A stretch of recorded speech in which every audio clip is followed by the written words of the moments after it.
ବିଶେଷ କଣ ସେଟା କହୁଛନ୍ତି ପ୍ରଭୁ ମୁଁ କିଛି ବୁଝିପାରୁନି। ବିଶେଷ ର ଅର୍ଥ ଇଏ କଣ ଗାଣ୍ଡିଆ ଦେଖ ବିଶେଷ ର ଅର୍ଥ ମୁଁ ତମକୁ ବୁଝଉଛି। ବି ରେ ଆସୁଛି ଭୂତାଣୁ, ଏସ ର ଅର୍ଥ ହଉଛି ଶୁକ୍ରାଣୁ। ତ ଯଦି ମଣିଷ ଶରୀର ମଧ୍ୟରେ ଭୂତାଣୁ ଏବଂ ଶୁକ୍ରାଣୁର ପରିମାଣ ସଠିକ ଭାବରେ ଥାଏ ତାହେଲେ ଦେହଟି ସୁସ୍ଥ ସବଳ ଏବଂ କୌଣସି କ୍ଷତି ହୋଇନି। କିନ୍ତୁ ତମ ପୁଅର ଭୂତାଣୁ ଏବଂ ଶୁକ୍ରାଣୁ ମଧ୍ୟରେ ଯୋଉ ସିଟି ଆଡ ହେଇଛି ସେଇ ସିଟି ତମ ପୁଅର ଶରୀରକୁ କ୍ଷତି ପହଞ୍ଚଉଛି।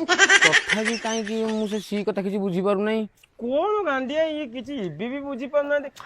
କଣ ତମେ ଏସବୁ କରୁଛ ତମେ କୁହ। ଥାଉ ବାଡେଇ ଦେବି କୋଉଦିନ ଗୋଟେ ଆଉ। ତେବେ ଶୁଣନ୍ତୁ, ଶରୀର ହଉଛି ଗୋଟିଏ ଘର। ତ ସେଇ ଘର ଭିତରେ ଭୂତାଣୁ ଏବଂ ଶୁକ୍ରାଣୁର ସମ୍ପର୍କଟି ହଉଛି ସ୍ୱାମୀ ସ୍ତ୍ରୀର।